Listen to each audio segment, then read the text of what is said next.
Hey, what's up, fellas? How you doing, man? Antonelli here.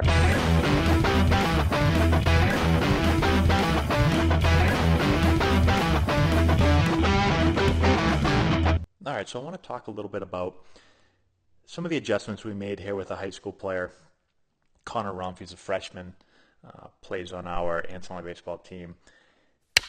Connor's new to the program, and one of the first things I saw when he came in was that he was attacking a little bit too steep, what I call steep. And so his barrel was never turning up into the ball. It was never turning up that way. And so everything that he hit was hit with a barrel that was still going down. It's really, really important to be able to get your barrel turned behind the ball. If you've seen our other videos, we talk about this a lot. I want to be this way. So my barrel is going to start to work back, then it's going to start to level out, and then it's going to start to pick up into the ball. All right? And so if you watch here on the right, what happens is his barrel is always going down to the ball. And so when this would happen, and his barrel would never turn up into it, hit a lot of ground balls to the pull side, hit a lot of kind of flares, just cutting the bottom half of the ball. And so we worked on a couple of things to be able to get his barrel to go this way and that way into the ball.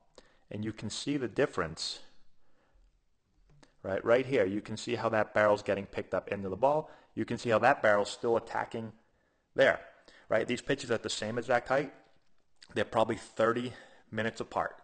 Okay, so this is what he first looked like, and this is what he looked like 30 minutes later. It's a huge difference. And you could see right away the ball was coming off the bat with a more consistent ball flight, line drive ball flight, but also because he's using his body better, the ball was coming off the bat much harder. So let's talk about real quick some of the things that we talked about to get him in this position. The only difference here is this ball is being flipped from a little bit of an angle, and this one's being flipped from the front. All right, that's why his eyes are looking here versus looking there. Okay, so here are the few things that we worked on to make this happen. The first thing that we did is we put him in a little bit better posture. Just had him feel like his butt was going to be out a little bit more behind his heels. And we also worked on trying to get his hips coiled a little bit more, getting his back pocket turned towards the pitcher. So back pocket turned towards the pitcher, hips are going to close or coil a little bit more, and then the leg's going to load back that way. And I think you can see the difference here in rear legs. Right, this one, you can definitely see that the hips are slightly more coiled. Right, and you can tell that because of that, he's in the ground better on this right leg. Right, on this side over here, he's kind of pushing forward. Right? He's jumping a little bit more. Right, and you can see the Nike swish here better than you can see it here. You can see that front side coiled. Okay, so that's the first thing that we did, is to just get his lower half in a little bit better position. And as we moved out, I told him to feel like he was still being connected to the ground even though he was moving out. So he's moving out, but he's still loaded back here, okay, because he was getting into his front side a little bit too early on the one on the right. And the more you get into your front side, the more everything is going to shift forward, and the more you're going to have trouble getting the barrel turned up behind the ball, okay? Now, once it's time to go, what we talked about doing is once you start to make this move and your leg is going to turn, right? So here goes his leg turning. We talked about two things. We talked about getting his upper body to work back a bit more. So not out this way and definitely not forward, but to feel his entire upper body. When his leg does this, we want his upper body to work back a little bit more. Right? And I think if you look at this, the upper bodies, you can see a little bit different move. Right? This wants to go this way a little bit more. That's going that way a little bit more. Right? The other thing I told him to do was to feel like he was going to get palm up, palm down a little bit earlier. I said, don't take the knob this way. Feel like you're going to try to turn the knob. I said, when that happens, your lead arm's going to work up a little bit more instead of down a little bit more. And when all that happens, your barrel's going to turn behind the ball a little bit earlier. So let's first look at the knobs, okay? So as he goes, right, as he's going here, you can see how if you watch the knob in this, See how it starts to turn up a little bit earlier? Turning up just a little earlier, getting palm up, palm down just a little bit earlier, right? Notice that lead arm working up a little bit more. Now let's go over to this video. Watch the knob. It wants to do this. See how it's not turning up as early? Right, lead arm is fighting down a little bit more. Notice at this point right here, this barrel's already laid back. This barrel's still up like this. He's palm up here. He's not palm up here yet. Not completely palm up. And so that little bit causes him to not be able to get his barrel turned up into the ball. Right? And it's down, down, down, down. Right? Look at the positions right here. That's going that way into the ball. It's going to hit it slightly up. Slightly up. The other one's hitting it slightly down. Right?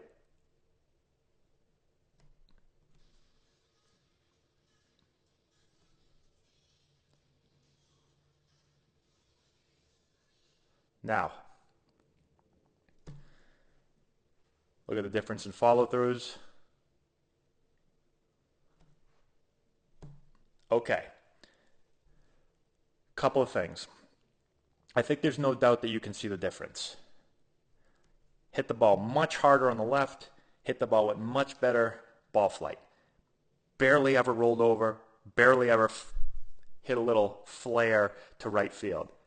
Way more here. I don't even know if he hit any like that when he started doing this. Really quick change. Now, when we talked about these things, right, when we talked about a little bit better posture, getting the back pocket turned, working the upper body back, getting palm up, palm down, I told him he had to exaggerate. So we did a lot of drills where we exaggerated that because this for him felt normal. And we needed to get him to look more like this. So I told him to go all in on the drills that we were doing. And by going all in, this is the change that he made, right? And so it might not look like a huge change, but I think everyone can see that it's a good change. But he had to exaggerate all these moves a lot. So that's why sometimes in the drills that we talk about, sometimes people see it and say, well, that doesn't look like a swing, right? He's not going to do that in the game. I understand.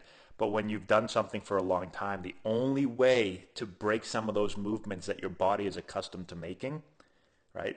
In order to build a new pattern of movement, you have to exaggerate to get there.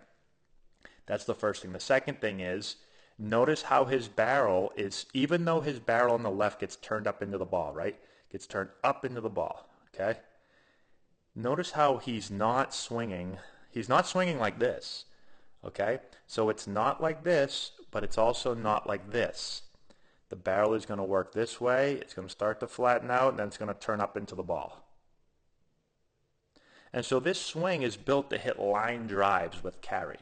Okay, and if he slightly mishits the ball, he can hit a hard ground ball. Okay, so if he slightly misses over the top of the ball, he hits a hard ground ball. If he slightly misses below the ball, he hits a ball that possibly could be driven into a gap.